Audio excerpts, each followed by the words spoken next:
The silent guardians. The void of space stretched endlessly, a canvas of darkness punctuated by the distant glimmer of stars. Within this emptiness, the SSV Vigilant drifted silently, its massive hull reflecting the faint starlight. A human warship of unprecedented size, it maintained its position at the edge of the Sol system, one of 12 such vessels arranged in a peculiar formation that had confounded alien observers for decades.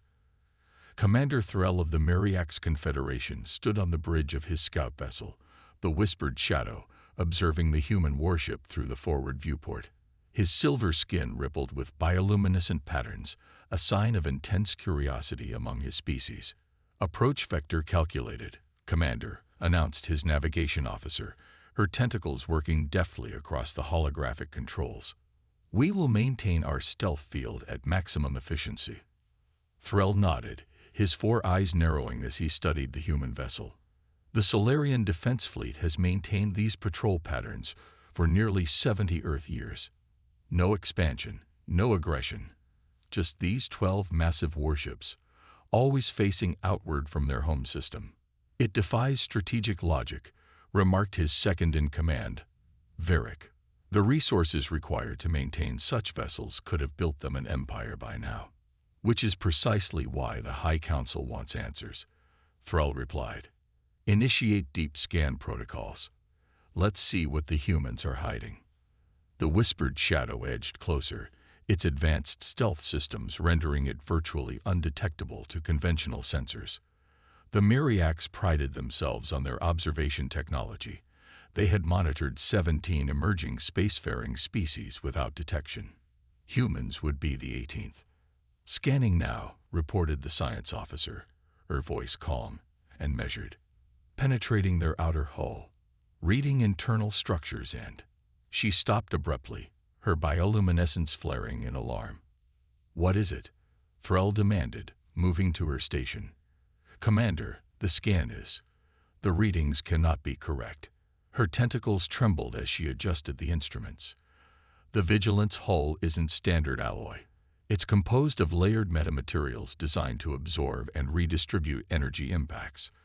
The thickness exceeds anything we've ever encountered, nearly 15 meters in some sections. Threll's patterns darkened with concern. Continue. Their weapons systems are... She hesitated, unconventional. I'm detecting railgun emplacements capable of launching projectiles at 0.15 C. Their missile bays contain what appear to be spatial distortion warheads, and their point defense grid. Her voice faltered. Report, Officer Lith. Sir, their point defense grid could target and neutralize our entire attack fleet simultaneously, and that's just their external defenses. Varric leaned forward, his patterns flashing with skepticism. Impossible. The humans only achieved FTL travel a century ago. Such technology should be beyond them. Officer Lith continued, her voice growing more concerned with each new revelation. Internal scans show something else. Their crew complement is minimal for a vessel of this size, perhaps 200 personnel. But I'm detecting thousands of sealed compartments throughout the ship, each containing biomechanical systems I don't recognize. Soldiers? Threll asked. No, Lith replied softly. Something else, something waiting to be activated. The science officer's scans continued to reveal increasingly disturbing details. Reactor systems generating power far beyond necessary levels, massive empty hangars designed to deploy swarms of autonomous craft, and internal manufacturing facilities capable of producing weapons and equipment without external supply lines. They've built a fortress, Varric whispered, a self-sustaining war machine that could fight for decades without support. Threll's bioluminescence dimmed to a troubled glow. The question remains, fight against whom? The humans have maintained peaceful, if distant, relations with all known spacefaring species. They've shown no territorial ambitions beyond their own system and its immediate surroundings. Before anyone could respond, the communications officer jerked back from her station. Commander, we're being hailed by the Vigilant. A wave of shock rippled through the Myriax crew. Their stealth technology had never failed before. How? Thrall demanded. Unknown, sir, but they're transmitting directly to us on a secure frequency. They've penetrated our encryption. Thrall straightened his posture, his four eyes blinking in rapid succession. On screen. The view screen flickered, revealing a human female with dark skin and close-cropped silver hair. Her uniform was simple but distinctive, bearing the insignia of the Solarian Defense Fleet. Mariak's vessel, she said, her voice calm but carrying unmistakable authority. This is Captain Elena Soren of the SSV Vigilant. Your scans are quite thorough, but I must ask you to cease immediately. Some systems aboard my vessel are sensitive to external probing. Thrall's patterns flickered with surprise before he composed himself. Captain Soren, I am Commander Thrall of the Mariak's Confederation. I apologize for our intrusion, but I must express my astonishment. Our stealth systems are the most advanced in known space. Soren's expression remained impassive. They work, Commander. Times change. Technology evolves, especially when necessity demands it. What necessity would drive the creation of vessels like yours? Thrall asked boldly. The Vigilant is unlike anything we've encountered, built not for exploration or even conventional warfare, but for sustained combat against an overwhelming force. Something flickered in the human captain's eyes. Recognition, perhaps even respect. Observant, Commander. Most who scan us don't understand what they're seeing. Then explain it to me, Thrall pressed. The Mariak's Confederation has monitored human expansion for decades. You possess the resources and technology to colonize dozens of star systems, yet you focus on building these 12 immense warships. Why? Captain Soren was silent for a long moment. When she spoke again, her voice had dropped to a near whisper. What do your people know of the Far Reach, Commander? Thrall's patterns registered confusion. The Far Reach. It's an uncharted region beyond the Perseus Arm. No expeditions have returned from there in centuries. No expeditions except one. Soren corrected. 83 years ago, a human deep space research vessel, the Prometheus, ventured into the Far Reach. It returned with only one crew member alive. Her eyes grew distant. What that survivor witnessed changed the course of human history. What did they see? Thrall asked, his curiosity overtaking protocol. That information is classified at the highest level, Soren replied. But I can tell you this, everything you've observed about the Vigilant, every weapon, every defense system, every seeming over-engineered redundancy, it all exists for a very specific purpose. Her gaze intensified. Commander Thrall, I suggest you return to your people with a message. Prepare. Prepare for what? Thrall demanded, bioluminescence flaring. They've been dormant for millennia, Soren said, her voice steady but grave. But they're awakening now. In deep space, signals are stirring where no signals should exist.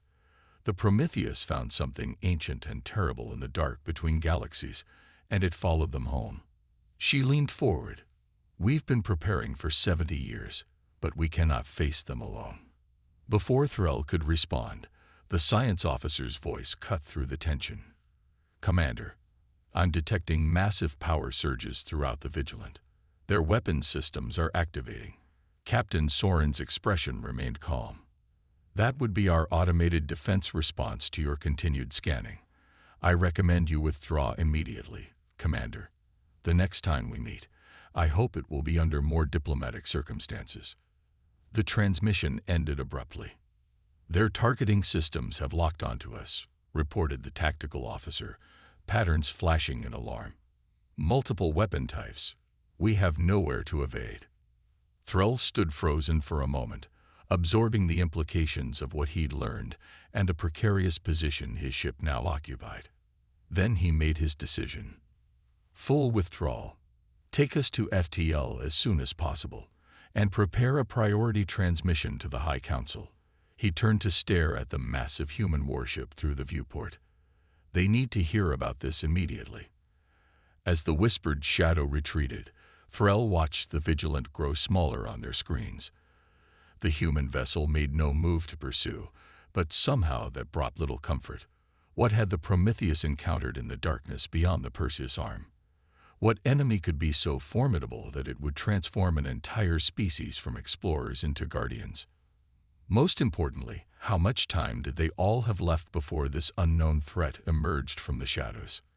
The Mariax ship slipped into FTL, leaving the Vigilant to resume its silent vigil at the edge of human space, one sentinel among 12, facing outward into the void, waiting for an enemy only they knew was coming. The ancient enemy. The grand conclave chamber of the Mariax Confederation hummed with nervous energy.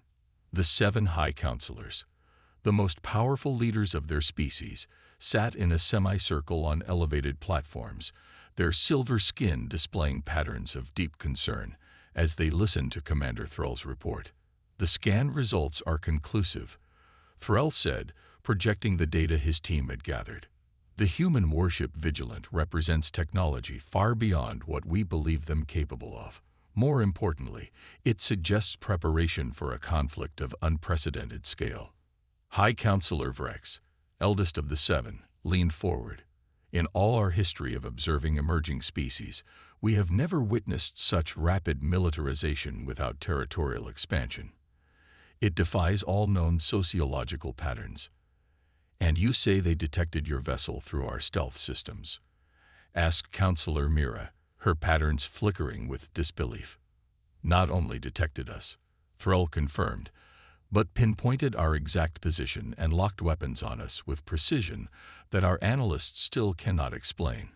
They could have destroyed us at any moment." The chamber fell silent as the implications sank in. The Mariax had long considered themselves technologically superior to most spacefaring species. This revelation challenged centuries of assumptions. "What of this far-reach the human captain mentioned?" asked Counselor Krax, the youngest and most militant of the group. "Our records show minimal exploration of that region." Thrall's patterns shifted to indicate uncertainty. "We've compiled all available data. 17 expeditions from various species have ventured into the far reach over the past millennium. None returned, except the human vessel Prometheus." He projected a new image, historical transmissions recovered from human communication networks. The grainy footage showed a battered spacecraft limping back to Earth orbit, its hull scarred by what appeared to be massive impacts. "This is all the public record shows of the Prometheus's return," Thrall explained. "Immediately afterward, humanity began a massive redirection of resources. Within a decade, their entire industrial capacity shifted toward building the 12 vessels we now observe guarding their system. Something changed them from explorers to defenders virtually overnight." High Counselor Vrex's patterns darkened. "Commander, your recommendation?" Thrall straightened, his 4 eyes focusing with intensity. "We must establish direct diplomatic contact with the humans. Whatever threat they're preparing for clearly transcends species boundaries. If Captain Soren is correct, we may all be in danger." 3 rotation cycles later, a diplomatic vessel from the Mariax Confederation approached Earth's orbital station. Unlike the stealthy observation of before, this visit was announced through official channels. Commander Thrall stood on the bridge, now wearing the formal attire of a diplomatic envoy rather than his military uniform. "They're hailing us," reported the communications officer. On screen, Thrall ordered. The face that appeared wasn't Captain Soren, but an older human male with weathered features and eyes that seemed to carry the weight of terrible knowledge. "Mariax vessel, this is Admiral Chen of Earth Unified Command. We've been expecting you. Please proceed to Docking Bay 7. An escort will meet you there." The human orbital station was a marvel of engineering, not for its size or aesthetics, but for its clear martial purpose. Every section appeared designed for rapid deployment of forces, with multiple redundant systems visible even to a casual observer. As Thrall and his delegation were escorted through the station, he noticed that many sections were being actively reinforced. Engineers worked tirelessly, installing new defense systems and strengthening bulkheads. This wasn't a civilization at peace. This was a species preparing for siege. They were led to a conference room where Captain Soren waited alongside Admiral Chen and several other high-ranking human officials. The atmosphere was tense but not hostile. "Commander Threll," Soren greeted him, her expression solemn. "Thank you for returning under more formal circumstances." "Captain," Threll acknowledged, "I've come seeking answers that I believe concern all sentient species in this region of the galaxy." Admiral Chen gestured for everyone to be seated. "Then let's not waste time. You want to know what the Prometheus found in the far reach?" It wasn't a question. "Yes," Thrall replied simply. Chen exchanged glances with the other humans before pressing a control on the table. The lights dimmed, and a holographic display activated in the center of the room. "What you're about to see has never been shared with any non-human entity," Chen stated. The sole survivor of the Prometheus mission, Dr. Eliza Cohen, recorded this testimony before her death. The hologram coalesced into the image of an elderly human female, her face marked by deep scars that even advanced medical technology had been unable to fully heal. "My name is Dr. Eliza Cohen," the recording began. "I was the xenobiologist aboard the deep space research vessel Prometheus. I am the only survivor of our encounter with the entities we came to call the Void Harvesters." The hologram shifted, showing sensor readings and fragmented footage from the Prometheus journey. "We detected the first anomalies 87 light-years into the far reach," Dr. Cohen continued. "Energy signatures unlike anything in our databases. We altered course to investigate and discovered what appeared to be the remnants of an ancient civilization, orbital structures around a dead star. The footage showed massive, deteriorating ring-like constructions encircling the dim stellar remnant. We were not the first visitors." Cohen's voice grew strained. "We found the wreckage of spacecraft from at least 3 different species, all destroyed centuries or millennia ago. But the structures themselves were far older, perhaps millions of years." Thrall's patterns rippled with growing unease as the recording continued. "We were examining one of the smaller structures when they came," Cohen whispered. "They emerged from what our sensors initially registered as empty space, vessels of impossible geometry that seemed to exist partially in dimensions we couldn't perceive."